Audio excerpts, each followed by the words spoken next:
It had been weeks since Ethan's last communication with the outside world. The world had fallen silent, overrun by the relentless army of the undead. What had once been a bustling city was now a cold, desolate wasteland. His footsteps echoed through the abandoned northern cabin he had taken refuge in, the only place that seemed untouched by the chaos that raged outside. He was certain he was the last of his kind. The others, the survivors he had once traveled with, were long gone. A single man, with nothing left but the snow-covered landscape to keep him company. Ethan had heard the stories, rumors of distant groups who still fought back, but those were just whispers in the wind, lost in the distance. He had learned not to trust such stories, for trust in this world had become a luxury no one could afford. Days blurred into one another as the harsh winter settled over the landscape. Ethan had gotten used to the isolation, used to the quiet. He had made peace with the idea that survival was no longer just about escaping zombies but about simply staying alive long enough to see another day. As he scavenged the small town nearby, the cold air biting at his face, Ethan's thoughts drifted. He could hear the distant groans of the zombies in the area, their presence still a constant threat. It was a grim reminder that survival wasn't guaranteed, and that each day could be his last. The horror of those first weeks, the panic, the desperate attempts to flee, had long passed. What remained was a numbness, an acceptance that the world he once knew was gone forever. Ethan had grown accustomed to the solitude. He knew how to avoid the undead, how to move silently, how to use the environment to his advantage. But there was still that small part of him that yearned for human connection, even if it was just for the briefest of moments. He had found an old radio in one of the abandoned stores, and for days, he tried to tune into any broadcasts. But there was nothing, only static. That morning, as he packed up his things and prepared to leave the cabin for another trip into the heart of the frozen town, something caught his ear. A faint, rhythmic thudding in the distance. His instincts kicked in, and without a second thought, Ethan ducked behind the old, decaying wooden fence near the cabin's entrance. He listened carefully, trying to make sense of the noise. It wasn't the usual shuffle of zombies, it was something different. Something human. Ethan's heart raced. Could it be? He slowly, carefully, crept toward the edge of the fence, peering over it. What he saw made him freeze in his tracks. There, in the distance, was a group of figures moving in formation, not in the chaotic, mindless fashion of zombies, but with purpose and discipline. They were armed, carrying heavy packs, and as they moved, they worked in perfect synchronization, as though they had done this many times before. There were no signs of fear or hesitation in their movements. Ethan's breath caught in his throat. These weren't just survivors, these were fighters. And if they could survive in this frozen, undead-infested wasteland, they could be his ticket to something more than just surviving alone. But how had they survived all this time without being overwhelmed by the hordes? Ethan had to know. He had to find out if they could offer him a way to fight back, a way to end the endless solitude. His first instinct was to approach them, but caution quickly replaced his initial excitement. This was the North, a place where trust was a rare commodity, and survival was often a game of deception. He could not just rush in blindly. Who were these people? Could they be trusted? Ethan pulled back into the shadows, watching them from a distance. They had stopped near the old train station, a relic of the past, long abandoned. He wondered if they had a base there, some kind of sanctuary or camp. Suddenly, a loud crash echoed through the stillness of the air, followed by a series of low growls. Ethan's gaze snapped to the side, and he saw them, the zombies, emerging from the nearby woods. They were not in the usual scattered groups but moving with a singular focus, drawn to the new scent of living humans. The fighters noticed the movement as well, their heads snapping toward the incoming horde. The calm discipline they had shown before vanished in an instant, replaced by a controlled urgency. Ethan's heart raced. This was it. This was the moment where everything could change. Without a second thought, Ethan ran, keeping low, towards the train station. He had no plan, no backup, but he knew one thing for certain: these fighters might be the last hope for him to reclaim what he had lost, a chance at survival. But first, he would need to get through the zombies. And that was no small task. The snow-covered earth crunched beneath his boots as he sprinted toward the only chance he had left. Would he make it to them in time? Would he survive the fight that was about to unfold? "You said."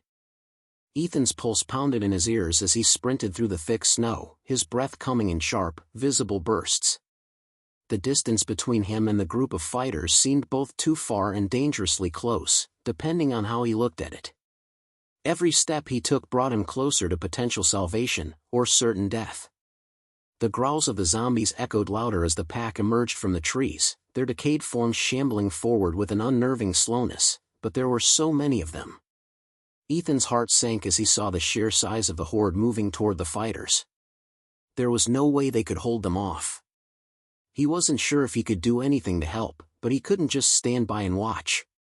As he reached the edge of the station, he ducked behind a rusted column, trying to stay out of sight. From here, he had a clear view of the fighters, 6 of them, all standing their ground in a loose formation, their backs to one another as they surveyed the incoming threat. One of them, a tall man with a thick beard, raised his hand, signaling the others to prepare. Ethan's instincts kicked in.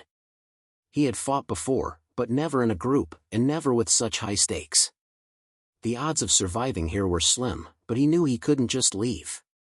The first zombie reached the fighters with a low growl, staggering toward them with its arms outstretched. The tall man stepped forward, bringing down a machete with deadly precision, cleaving through the undead's skull.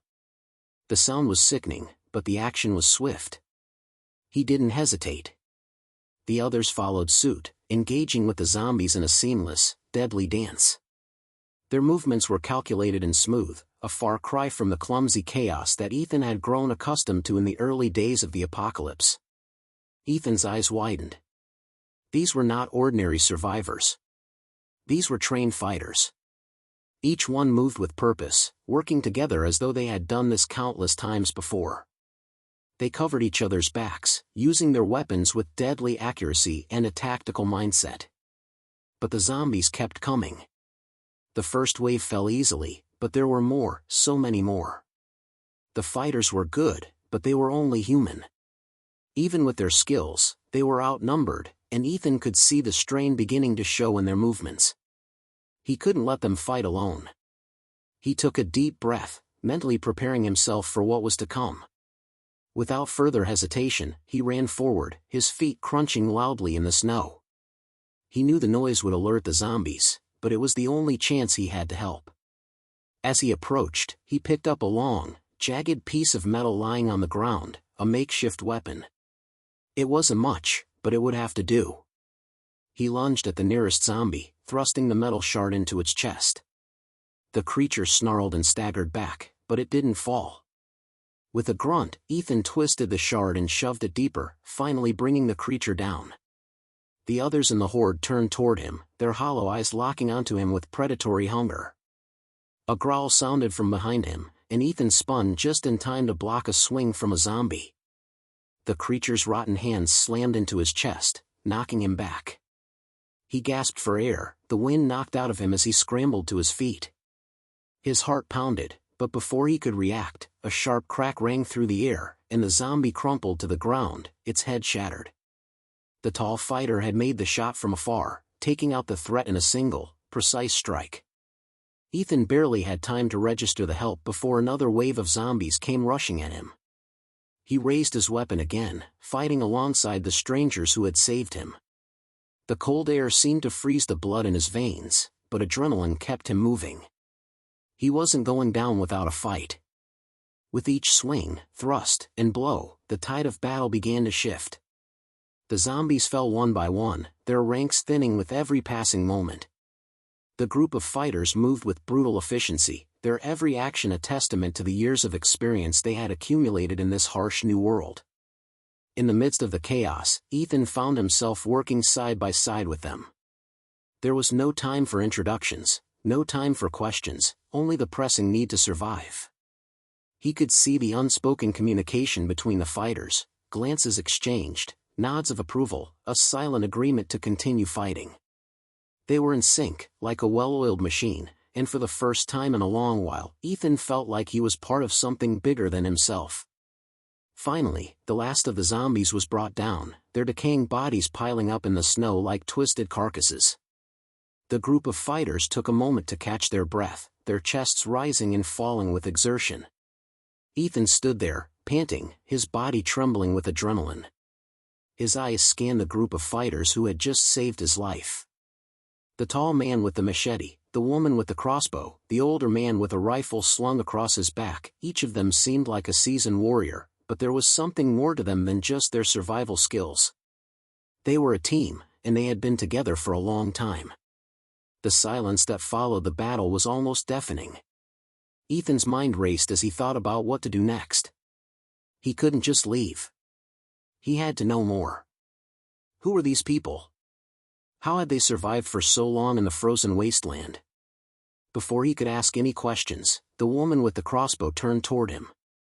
Her eyes, cold and calculating, studied him for a moment, before she spoke. "Who are you?" she asked, her voice sharp but not unfriendly. Ethan took a deep breath, meeting her gaze. It was time to find out if the fighters were as willing to trust him as he was to trust them. "My name's Ethan," he said, his voice steady despite the chaos he'd just endured. "I thought I was alone, until I saw you." The woman with the crossbow studied Ethan for a moment longer, her piercing gaze never wavering. Her face was weathered and hardened by time and survival, but there was something beneath the surface, something unreadable. She glanced toward the others, then back at him, as if deciding whether he was a threat or just another desperate survivor looking for a way out. Finally, she spoke again, her voice low but firm. "You've got guts, I'll give you that. Most people would have run the other way. But you're here now. That's got to mean something." Ethan wasn't sure whether he should feel relieved or more on edge. He could feel the weight of their scrutiny, their wariness, but he didn't blame them. Trust was a luxury in a world like this, and he had no doubt that they had learned the hard way to be cautious about who they let close. The tall man with the machete, who seemed to be the leader of the group, stepped forward, wiping the blood from his blade. "We don't take kindly to strangers," he said, his tone heavy but not unfriendly. "Not after what we've seen. But you fought with us, and that counts for something. You saved my brother." He nodded to the older man with the rifle, who gave Ethan a silent, appreciative look. "Name's Jack." Ethan nodded, still catching his breath. "I didn't know what else to do. I saw you fighting. I didn't think I could just stand there." Jack's lips curled into a small, approving smile. "That's the right attitude. Stick with us, and you'll learn more than just how to survive. But first things first, you don't seem like you've got much gear. We're not about to babysit you.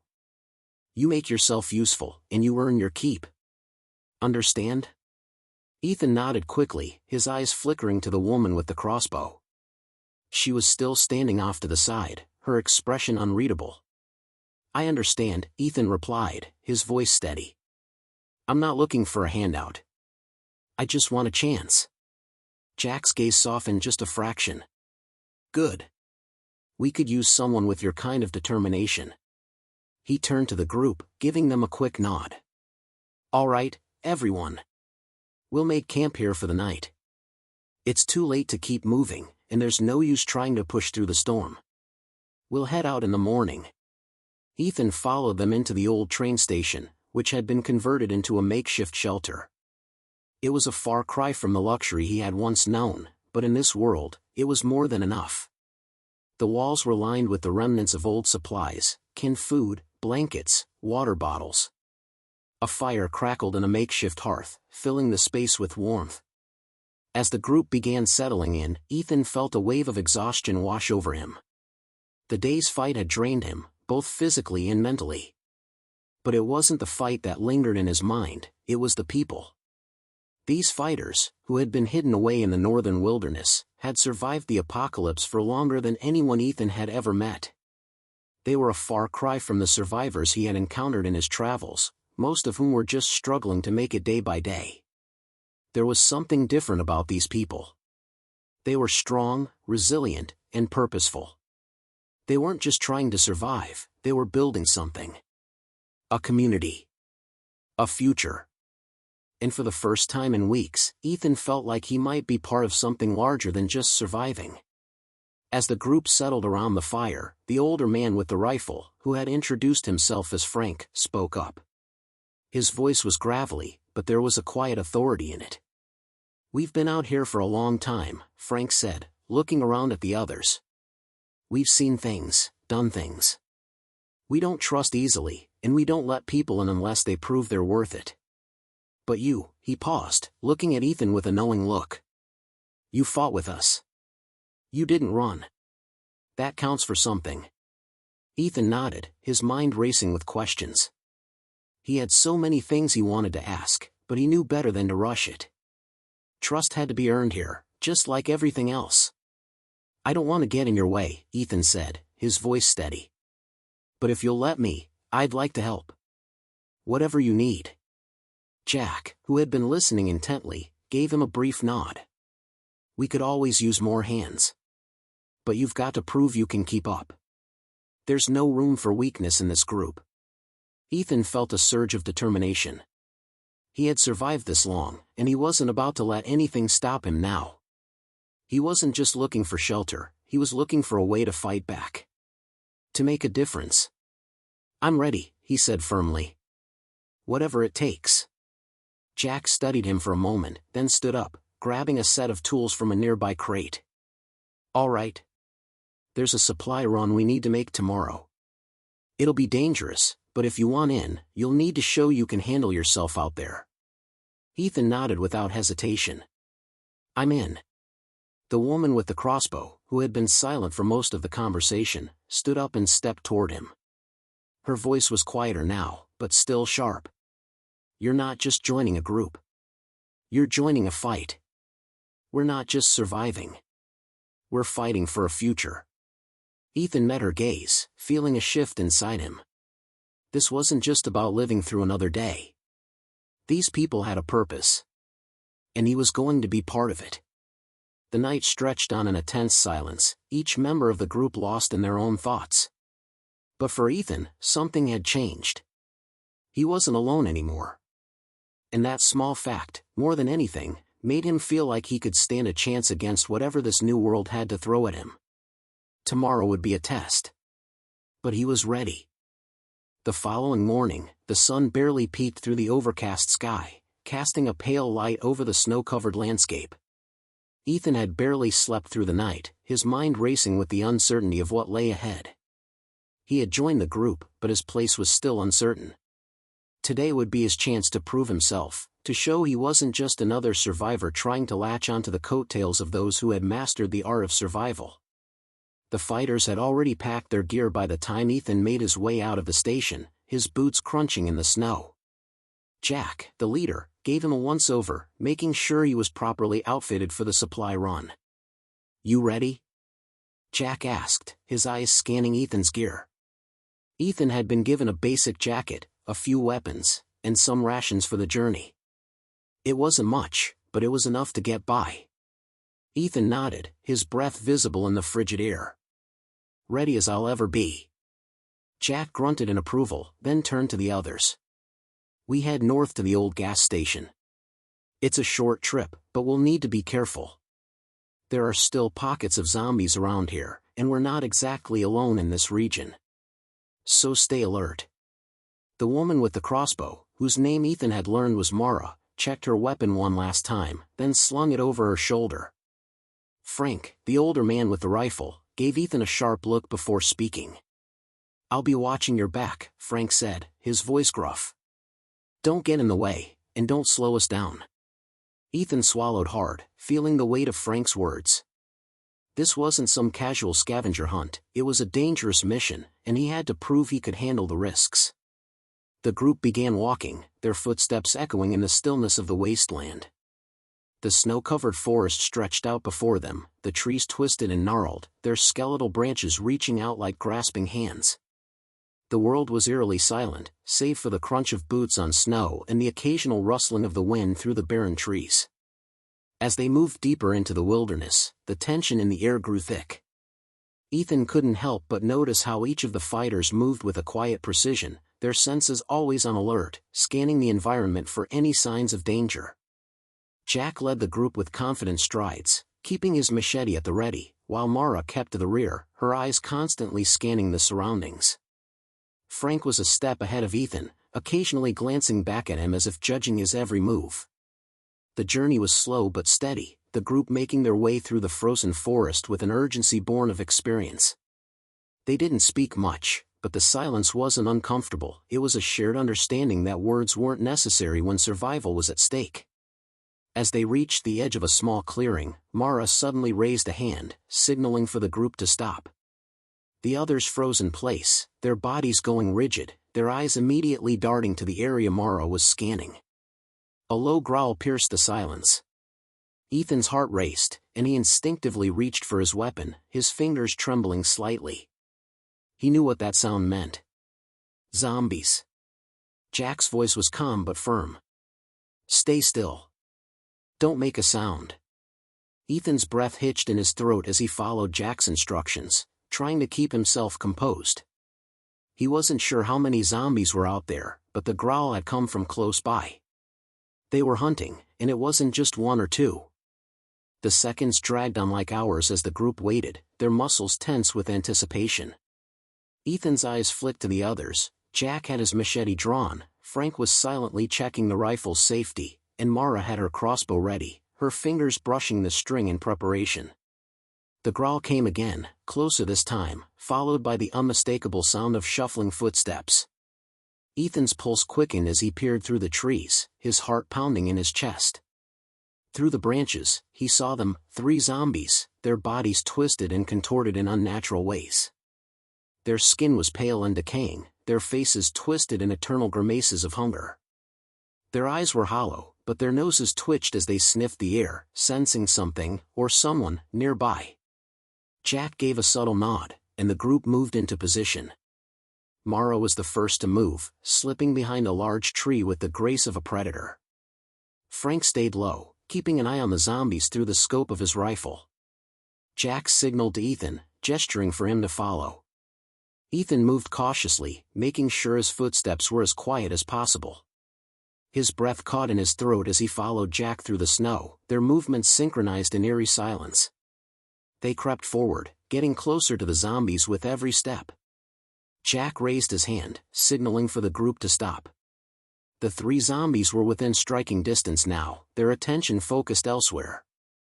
Mara aimed her crossbow carefully, her target locked onto the closest zombie. Without a sound, she fired, and the bolt flew through the air, striking the zombie in the head. It dropped to the ground with a sickening thud. The remaining 2 zombies snarled, turning toward the noise. Frank fired his rifle, the sharp crack of the shot splitting the air. The second zombie crumpled to the ground, its body twitching violently before stilling. Ethan's heart was racing, the tension almost unbearable as the last zombie rushed toward them. Jack swung his machete in a smooth arc, the blade cutting through the air with precision, and the final zombie collapsed, its head severed cleanly from its shoulders. The group stood in silence for a moment, catching their breath. Ethan could hardly believe how quickly and efficiently they had taken down the zombies. It had been like a well-rehearsed routine, fluid, methodical, and deadly. Jack turned to Ethan, a grim smile on his face.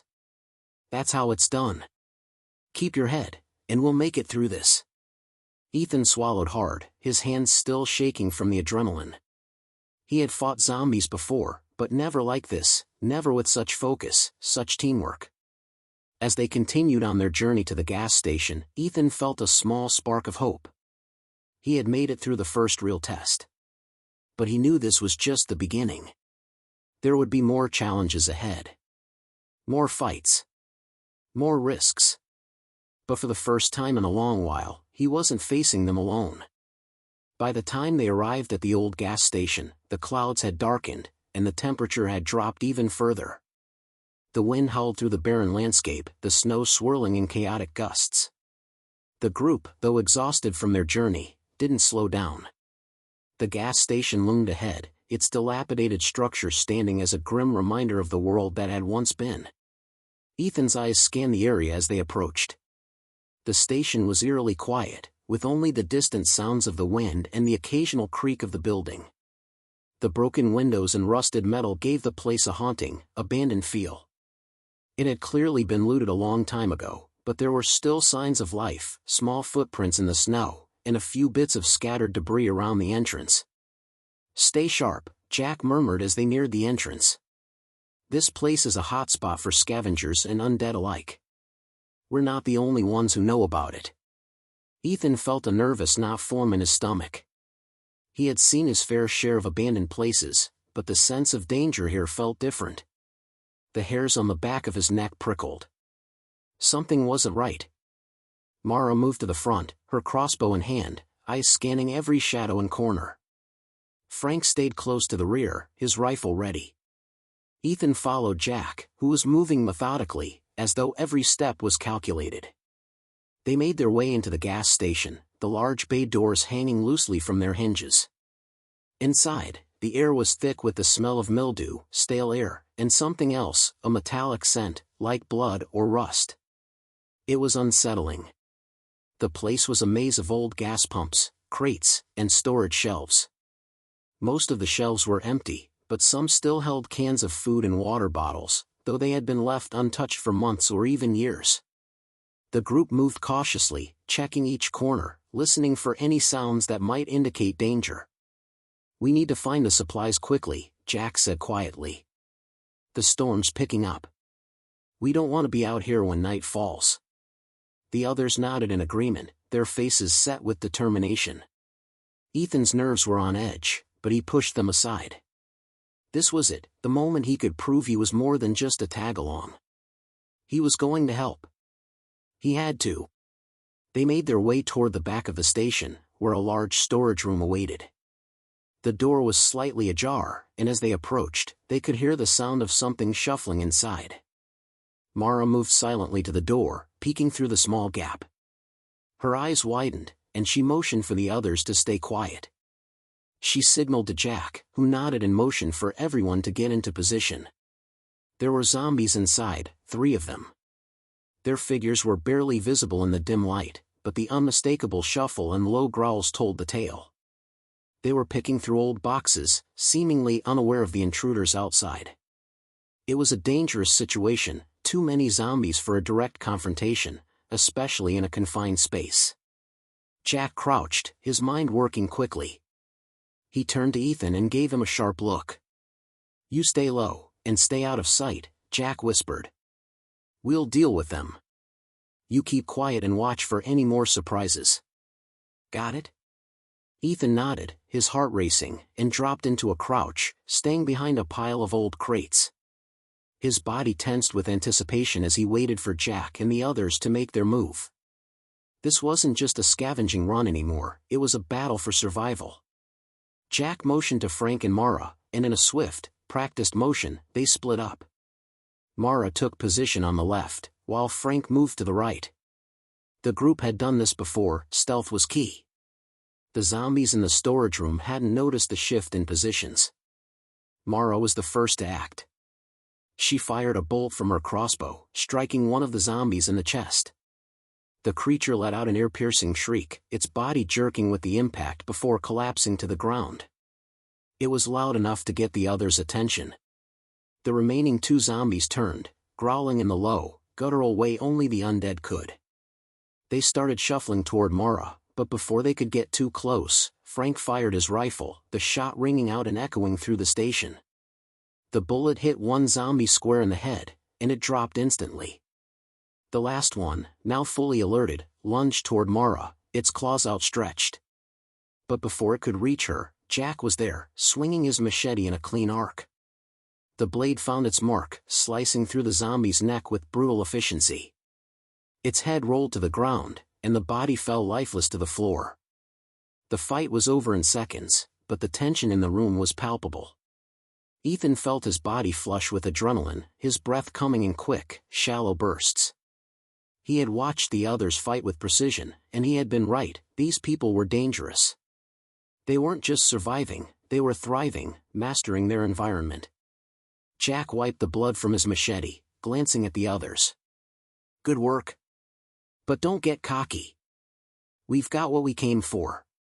Let's grab the supplies and head back before this place attracts more attention. Ethan stood up, moving toward the storage room. His hands were still shaking from the close call, but he felt a sense of pride swell in his chest. He had made it through another test, and he had done it without freezing or faltering. He was starting to feel like part of the team. Mara began gathering cans of food and water, placing them into a large backpack.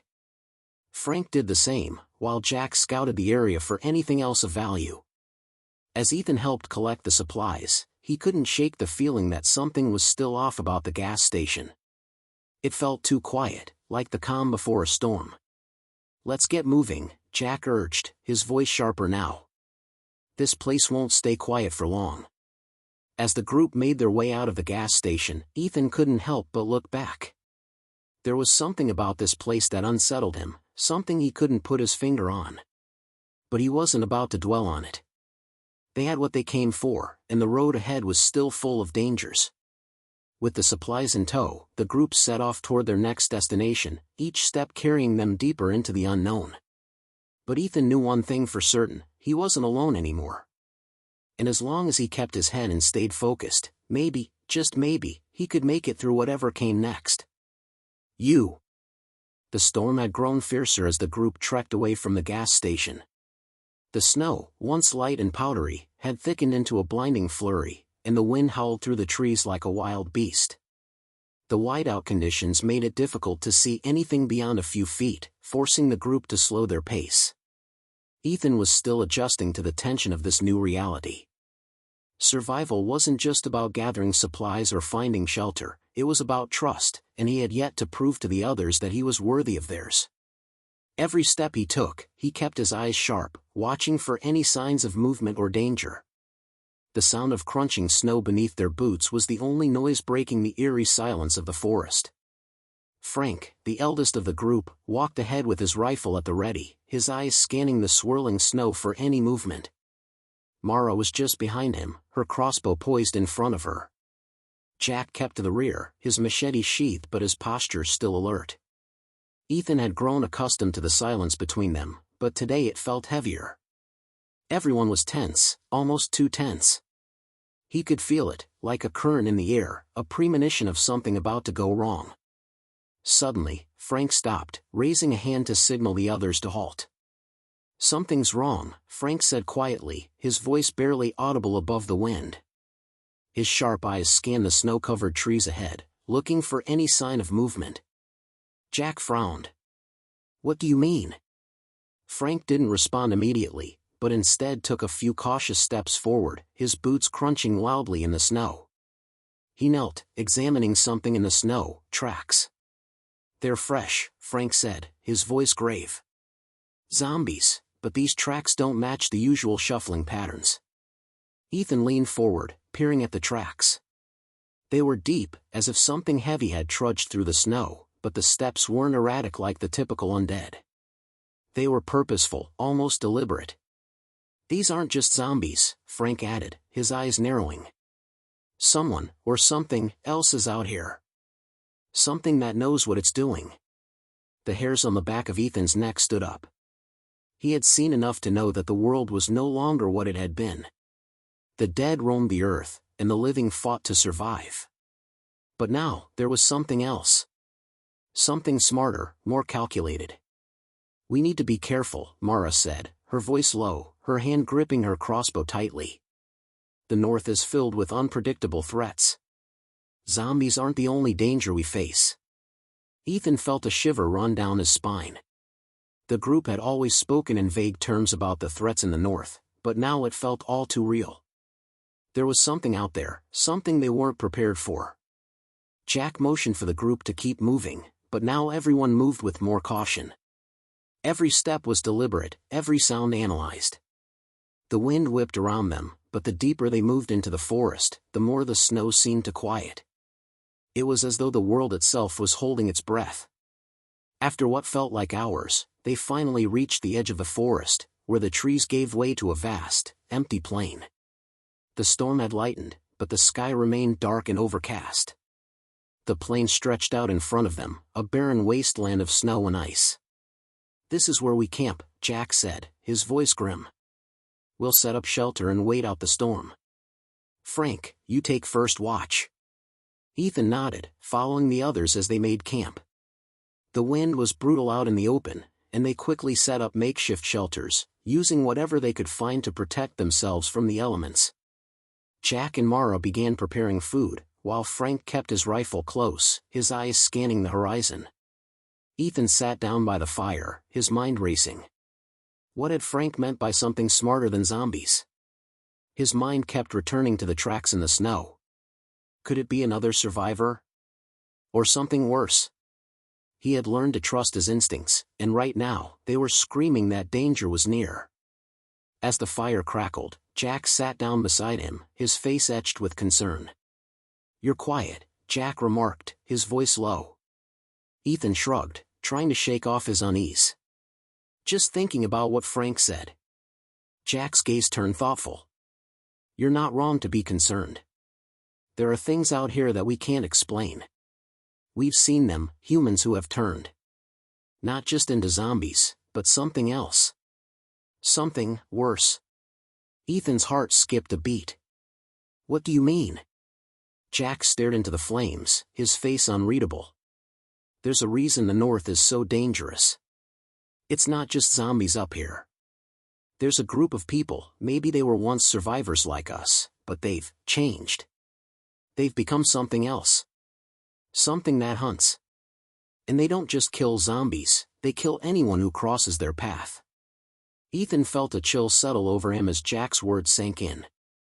There was a new kind of monster out there, something worse than the rotting corpses that shuffled through the snow. He had thought the worst had already come and gone, but it was becoming clear that the true horrors of this world were far from over. Just as Ethan opened his mouth to speak, Frank suddenly stood up, his hand gripping his rifle tightly. His eyes scanned the horizon once more, narrowing as he spotted something in the distance. "What is it?" Mara asked, standing beside him. Frank didn't answer immediately, his eyes fixed on a figure in the distance. It was barely visible, but the shape was unmistakable. Someone, or something, was coming. Ethan's heart raced as he followed Frank's gaze. The figure was moving slowly, deliberately, through the snow. And as it drew closer, he could see that it wasn't just a single person. There were more, many more, all walking with the same unsettling precision. Jack stood up, his machete at the ready. "Get your weapons. We need to prepare." The group rushed to gather their gear, their movements tense. The figure in the distance wasn't just a random survivor. These were the hunters Jack had warned about. The things that had turned the northern wilderness into a deadly game of survival. And now, they were coming for them. The figure in the distance grew larger, its movements more pronounced. It wasn't just one person, there were at least half a dozen, maybe more, all walking with the same slow, deliberate pace. Ethan's breath caught in his throat as he watched them close in. They were too organized, too coordinated to be simple survivors. There was something else about them, something unsettling. Jack's hand gripped his machete tightly, his jaw clenched in silent determination. "Stay close," he murmured, his voice steady but tense. "We can't afford to be caught off guard. Those things aren't just hunters, they're predators. They don't just attack, they plan. And we don't know if they're coming for our supplies or for us." Frank kept his rifle trained on the approaching figures, his eyes narrowed. "We'll have to make a stand. We can't outrun them in this storm." Mara moved into position beside Frank, her crossbow aimed at the group of figures. "We can try to ambush them," she suggested, her voice cold with resolve. "Take them out before they get too close." Ethan felt his heart pounding in his chest. He wasn't sure if he was ready for this kind of fight. Zombies were one thing, but humans who had become something twisted, were another entirely. The idea of facing off with people who had turned into predators, who hunted others for sport or survival, was chilling. "Get ready," Jack ordered, his tone firm. "We wait for them to get closer. Then we strike. But remember, don't kill unless you have to. We need information, not just bodies." Ethan nodded, though his mind raced with questions. What did Jack mean by that? Why would they need information from these hunters? They weren't survivors, they were enemies. But before he could ask, the first of the figures stumbled into the light of the fire. Ethan's stomach twisted. The creature, though it looked human at first, was anything but. It was tall, with long, wild hair and eyes that gleamed with an unnatural sharpness. Its clothes were tattered, barely clinging to its frame, but it moved with an almost predatory grace. Behind it, several more figures emerged from the storm, each one just as disturbing. Their eyes were cold, and their faces bore the marks of survival, but not in the way a survivor should. They had become something else. Something more sinister. "Steady," Jack warned again, his eyes focused on the approaching group. "Hold your fire." The wind picked up again, howling through the open plain, making it difficult to hear anything over the storm. But despite the elements, the group of hunters seemed to know exactly where they were, their steps confident and purposeful. Mara was the first to react, her crossbow aimed at the leader of the group. "This is it," she whispered, preparing to fire.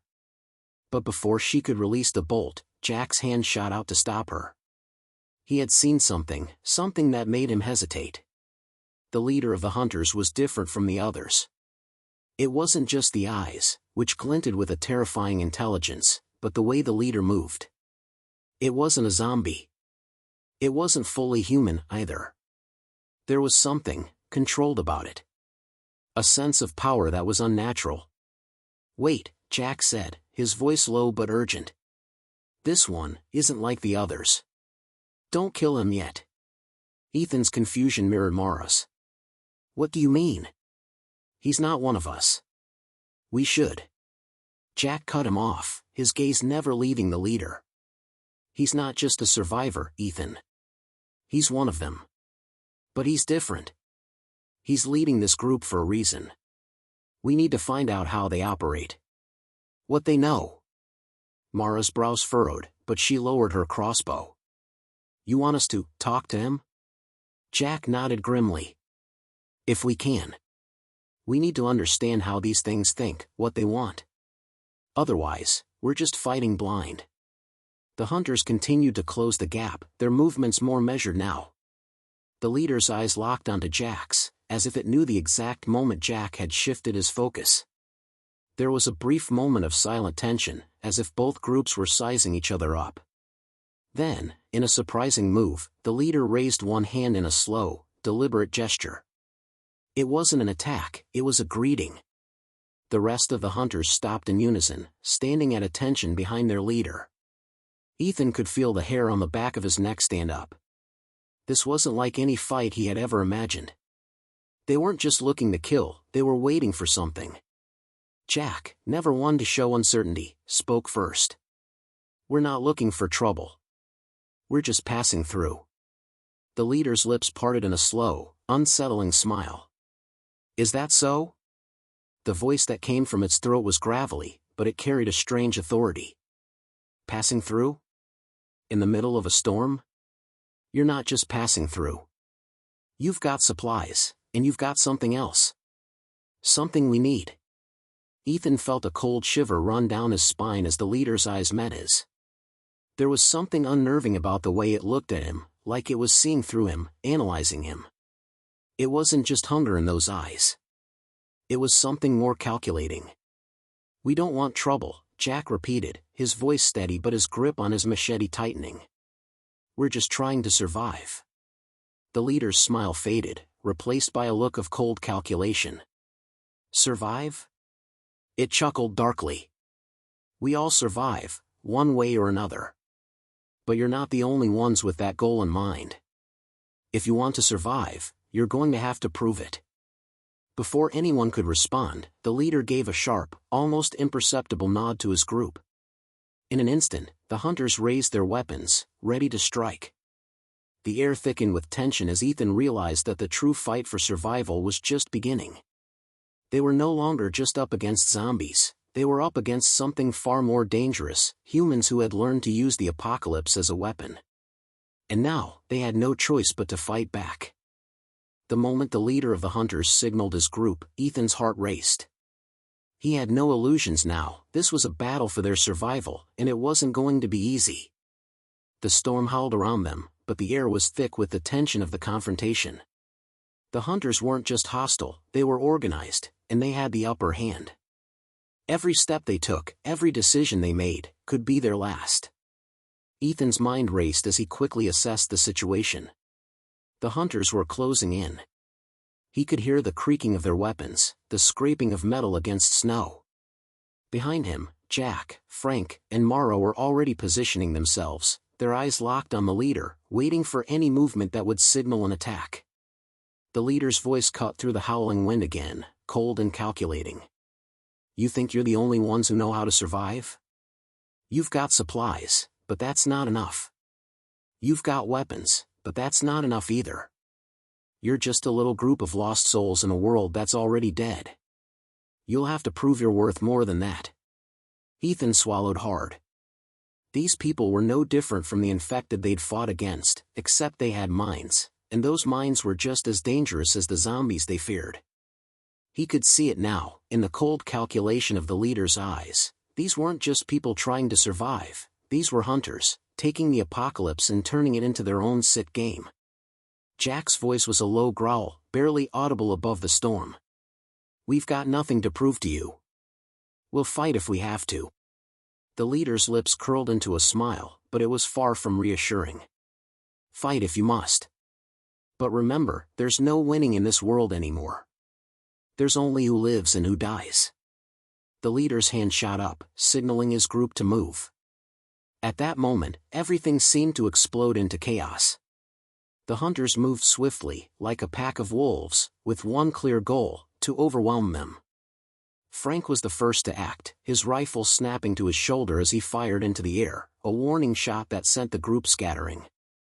But the leader, unfazed, raised his arm again, and the hunters spread out, circling the group with predatory precision.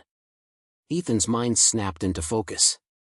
He could see the leader in the distance, moving effortlessly between trees, as if anticipating every move they made. It was terrifying to think how well these hunters had adapted to this new world. They weren't just fighting for survival, they were playing a dangerous game, one where only the strongest would remain standing. Mara's crossbow twanged as she fired, her bolt slicing through the air. It struck one of the hunters in the chest, but the figure barely flinched. Instead, the hunter twisted and threw a knife with deadly accuracy. The blade embedded itself in Mara's shoulder, knocking her off balance and sending her crashing to the ground. "Ethan!" Jack yelled, his voice desperate. "Get her out of the way!" Ethan rushed to Mara's side, but the pain in her face told him everything he needed to know. She was hurt, but she could still fight. He helped her up, pulling her back toward the fire. The warmth of the flames felt like a distant memory now, as the cold, calculating force of the hunters bore down on them. Behind him, Frank and Jack were engaging with the other hunters, their weapons clashing in the storm. Ethan's hands were trembling as he searched for his own weapon, but he knew he couldn't waste any more time. They were running out of options. The leader's voice came again, cold and mocking. "This is your last chance. Surrender.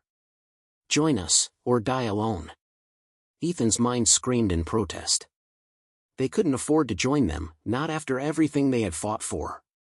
The price of survival was too high, and if they gave in, they would become just another cog in the machine that the hunters had built. "No!" Jack shouted, his voice filled with rage. "We'll never surrender to you." With a battle cry, Jack charged toward the leader, swinging his machete with deadly intent. The leader didn't flinch. Instead, he stepped aside with fluid grace, his hand reaching for a blade of his own. A deadly dance of survival had begun between them, one that seemed to be a test of both skill and willpower. As Jack and the leader clashed, Frank continued to hold the line, keeping the other hunters at bay with his rifle. Each shot was deliberate, each movement calculated. But the hunters were relentless, and it was clear they had the advantage in numbers. Ethan's eyes darted around. They were cornered. If they didn't act quickly, they would all be overrun. The fire had begun to fade, the wind pushing the flames back, threatening to leave them exposed in the darkening cold. He could hear Mara's labored breaths as she gripped her crossbow, still determined to fight. Then it hit him, a way to turn the tide. Ethan quickly assessed the situation. He sprinted toward the far side of the camp, where a pile of drywood was stacked in a corner. He grabbed a handful of matches from his pack and struck them, lighting a small flame. The wind howled, but the storm was dying down, and the fire quickly took hold, sending a burst of warmth through the air. But it wasn't the warmth that mattered, it was the smoke. With a quick look back at the group, Ethan saw his chance.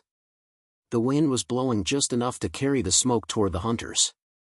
If he could use it to his advantage, maybe they could blind them long enough to escape.